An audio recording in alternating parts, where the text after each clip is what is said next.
Hey guys, my name is Nick Sivrich. I'm a physical therapist, and I want to go over this week's question of the week.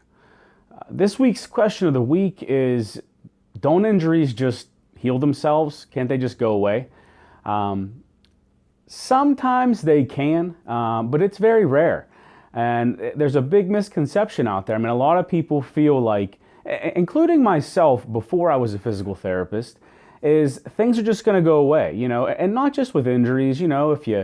If you get a cold, or if something's going wrong, you have a pain somewhere that doesn't seem right, you give it some time, you think it's going to go away. That's kind of the natural reaction we all feel. Every now and then that works. Say for instance you hurt your back, lifting up your kid, or you're raking leaves or doing some yard work. You give it a couple days and it goes away.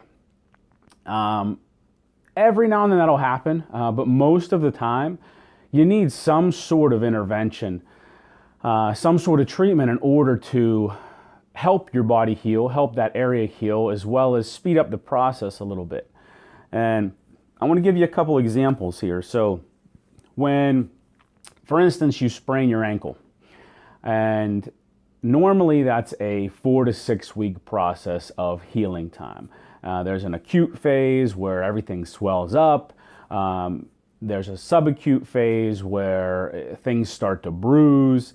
And then there's the chronic phase and the healing phase where things start to get back to normal. The bruising goes away, the swelling goes down, the pain starts to decrease, things like that. Well, if when you sprain your ankle, you were to decide, well, I'm just going to do nothing about it, and you continue to walk on it, and you don't do anything that's necessary in order to get it to heal, 9 times out of 10, it's going to take a really long time to heal. It's going to turn chronic. You may sprain it again while you're trying to let it heal.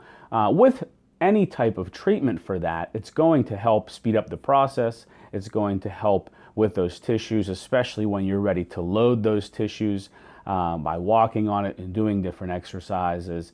Also just functional activities like walking up and down steps, squatting, kneeling down, things like that. So, with that, a treatment is going to help speed up that process, and for you to be able to for the ankle to be able to stabilize itself, because a lot of times there's an instability issue with that.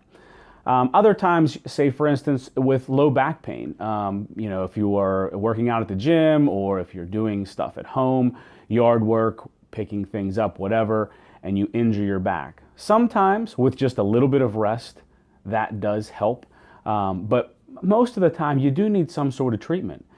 With that treatment, like I said, it speeds up the process. It also educates you on what to do and not to do. These things are necessary for you to heal properly. And if you don't, a lot of times these things will turn chronic, and then you'll just continue to have issues with these things throughout life. So I hope that helped this week. Like I said, a lot of people feel like just doing nothing is something, and 9 times out of 10 it's not. You need some sort of treatment in order for you to heal properly, and you to get the proper education on what you need to do in order to get better the quickest and get back to what you want to do. So again, hope that helped, guys. Have a nice week. Take care.